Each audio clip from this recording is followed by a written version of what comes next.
Buen día, soy Gonzalo Castro, estudiante de primer año de Derecho de la Universidad Fermín Toro por el método SAIA. Hoy, en la materia de Derecho Civil, vamos a hablar sobre el registro civil. Para hacer un poco de historia, el registro civil en la época de la antigüedad se llevaba muy pocos datos del mismo. En la época romana fue Servio Tulio quien realizaba pequeños censos y registros, pero que eran muy limitado con respecto a un registro civil actual.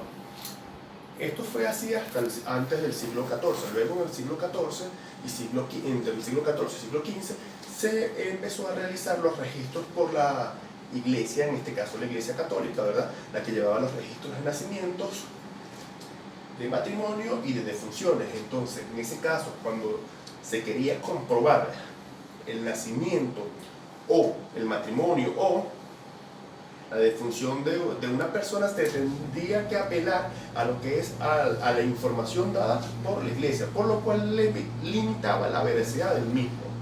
En ese caso, después en el siglo XV fue que se empezó a desarrollar los primeros pasos para formar un registro bien llevado por la misma iglesia católica, que los cuales presentaban lo que eran los registros de matrimonio, de nacimiento y de defunciones, con la limitancia de que solo era realizado para aquellas personas que practicaban la religión católica, por lo que fue después en Francia en 1783, a través de la invención de lo que es la creación del Código Napoleónico, que se insertó como que los funcionarios del Estado tenían la obligación de realizar los registros, tanto de las actas de nacimientos, de matrimonio y de defunciones, por lo que se crearon los primeros registros laicos. En Venezuela, en el año 1873, cuando Guzmán Blanco fue el que introdujo, a través de copiando o observando el modelo francés, y incluyendo así la primera creación de lo que son los registros en Venezuela. Ahora, ¿qué es el registro civil? El registro civil es un servicio público y es un derecho constitucional de la persona tener un registro, ¿verdad?, de identidad de la persona. ¿Cómo es la organización del registro civil?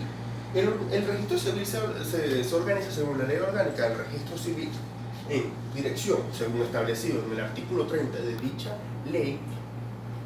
La dirección, la administración y dirección del registro civil a nivel nacional está a cargo del Consejo Nacional Electoral. La inscripción, en el artículo 31 de dicha ley, la inscripción se va a realizar por los registradores y registradoras ampliamente capacitados, o en su defecto por aquellos funcionarios que de manera accidentada tengan que ejercer la acción de registrador. La distribución territorial en el artículo 32 de la ley orgánica del registro civil establece que el Consejo Nacional Electoral es el que va a determinar el número o la cantidad de unidades de registro civil que se van a encontrar por municipio. Las unidades de registro civil accidentadas en el artículo 34 son aquellas que se van a crear y que por indicación del Consejo Nacional Electoral va a determinar dónde va a ser la creación y la ubicación de dichas unidades accidentadas.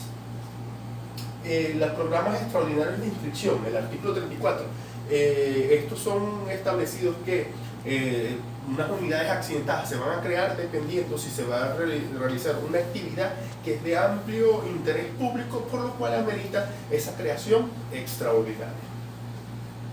¿Qué actas se deben inscribir en el registro civil? Bueno, las actas que se deben inscribir en el registro civil están ampliamente determinadas ahí en la ley orgánica del registro civil, que son las actas de nacimiento, de matrimonio, de defunción, de residencia y de uniones estables de hecho. Entonces, estas actas tienen fecha de vencimiento. Bueno, según la ley orgánica del registro civil, en el capítulo 3, en el artículo 24, establece que las actas de nacimiento van a ser realizadas de manera gratuita por el registrador, y las cuales no tienen fecha de vencimiento, por lo cual una institución, tanto pública como privada, no debe exigir la presencia o el acta con una fecha de expedición, a menos que sea una condición en la cual amerite realizarla nuevamente, como es el caso de aquellas actas que no son legibles o que están muy deterioradas. Para realizar el procedimiento de cambio de nombre, ¿es posible esto? Bueno, el procedimiento de cambio de nombre lo establece la Ley Orgánica en su capítulo 10, en el artículo 146, que dicho proceso se puede realizar por una sola vez. En casos de niños, pueden ser realizados por el padre, la madre o el representante. Un adolescente de 14 años o más puede realizar la solicitud para el cambio de nombre, ¿verdad? Y luego, al cumplir la mayoría de edad, puede realizar la solicitud nuevamente.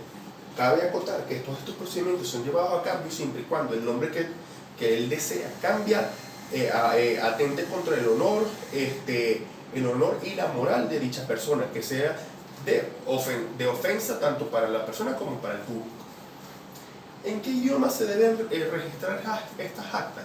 Estas actas se deben registrar en el idioma castellano, así como está establecido en el capítulo 2 de dicha Ley Orgánica del Registro Civil en su artículo 80, donde establece que el idioma que deben ser registradas estas actas es el idioma castellano, salvo en aquellas comunidades o poblaciones donde haya presencia, ¿verdad?, de comunidades indígenas, las cuales se debe realizar, el registrador debe hacer lo que es el acta en forma bilingüe, tanto en el idioma de la comunidad como en el castellano, siempre y cuando respetando las costumbres ancestrales de dichas poblaciones. ¿Qué errores materiales se pueden presentar en dichas actas? Puede haber errores materiales los cuales pueden ser modificables. ¿Cómo lo modificable? Bueno, el capítulo 10 del artículo 144 establece que hay dos formas de realizar lo que es los cambios de los errores materiales.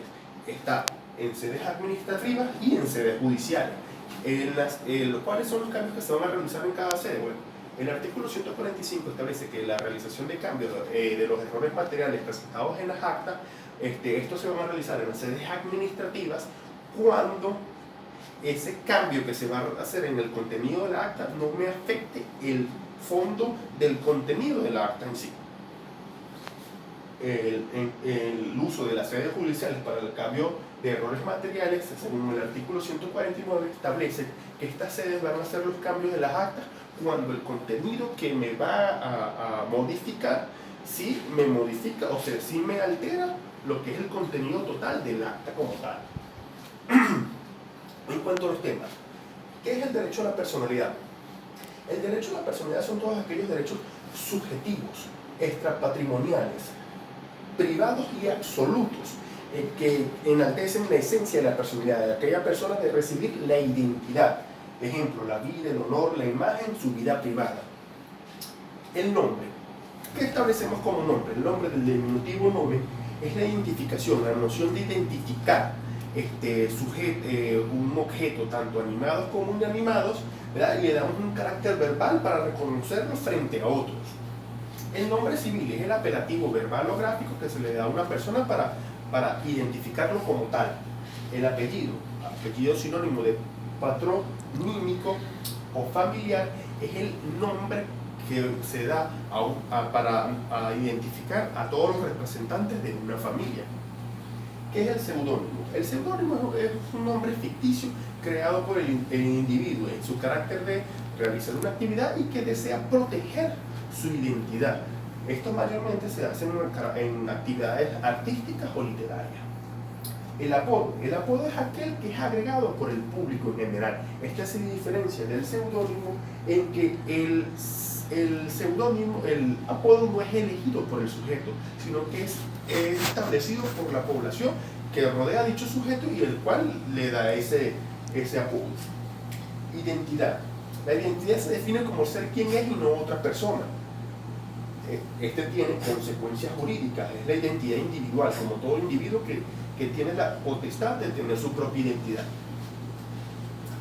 Entre los derechos civiles que se encuentran en la Constitución de la República Bolivariana de Venezuela tenemos lo que es el derecho a la información, en el artículo 58, que todo individuo tiene derecho a recibir información veraz, imparcial y auténtica. La libertad de religión y culto, estableció en el artículo 59, que toda persona tiene derecho a practicar su fe, su religión y a estar dentro de un culto, y que puede hacer tanto presencia o prácticas del culto o de la religión, tanto privadas como públicas, siempre y cuando estas no alteren el orden, las buenas costumbres y las buenas costumbres, ¿verdad? El derecho a la vida, artículo 43. Toda persona tiene el derecho a la vida y esto es inviolable, por lo cual no puede ser transgredido por ninguna persona. Y toda aquella tiene que tener derecho a la vida. Protección, honor y vida privada. El artículo 70 establece que toda persona tiene derecho al manejo de su información, de su privacidad, y que esta no puede ser violada. Y que solamente puede ser violada en caso de con una orden judicial.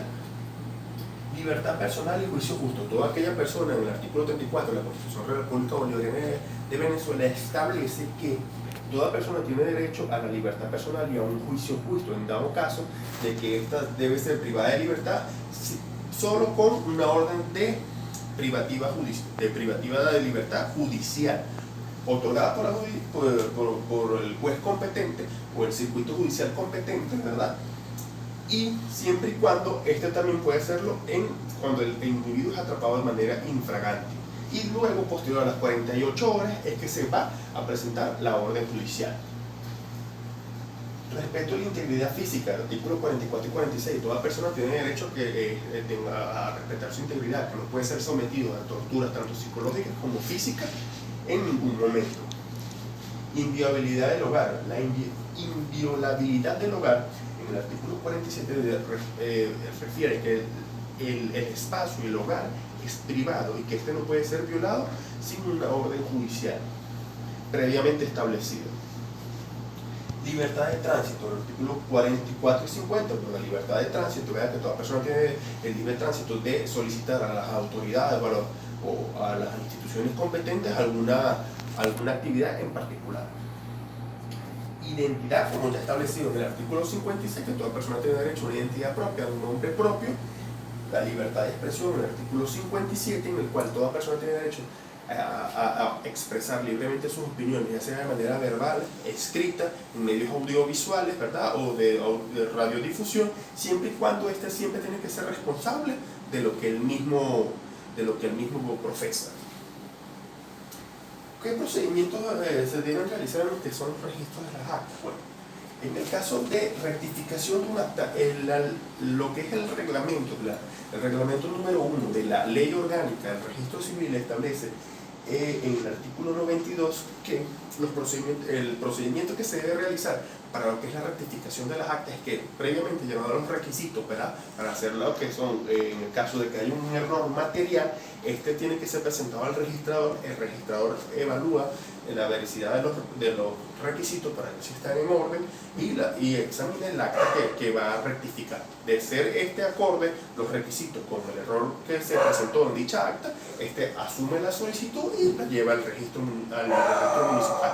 Si no está presente si los requisitos presentan alguna alteración o errores, el registrador emite la solicitud, rechaza la solicitud y se le entrega al solicitante, el cual va a tener unos periodos de días hábiles, ¿verdad?, para nuevamente reintroducirlo.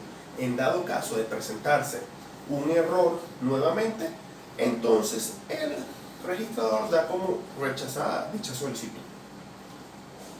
En lo que es el acta de nacimiento, el artículo 26 de lo que es del reglamento número 1 de la Ley Orgánica del Registro Civil establece que vista de la alta necesidad de los niños y las niñas para tener un derecho a identidad, lo que es el parentesco o la filiación es el que es establecido por el madre y la padre.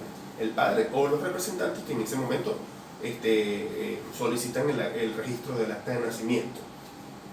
En dado caso de que la madre se presente sola, sin una identificación del sujeto al cual ella establece que es el responsable de la paternidad, el registrador realiza lo que es el registro del acta.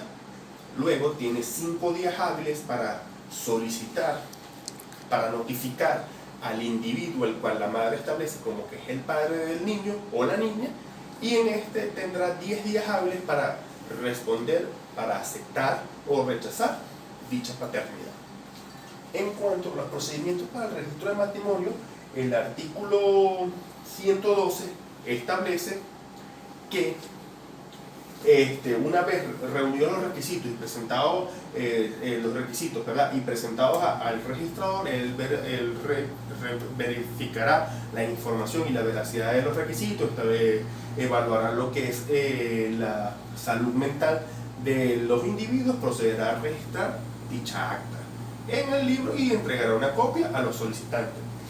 En el caso del procedimiento para el registro de defunciones, en el artículo 70 de dicho reglamento establece que las actas de defunciones solo serán emitidas cuando tenga el certificado médico de defunción remitido por el médico o el especialista indicado. En el cual después de esto, de recibir esa acta médica, ese certificado médico, se le proceda a entregar a ellos lo que es el permiso para inhumación o cremación del sujeto. En el caso de los nacidos no vivos, se le dará solamente el permiso para la inhumación o cremación del sujeto. Bueno, esto es todo. Muchas gracias.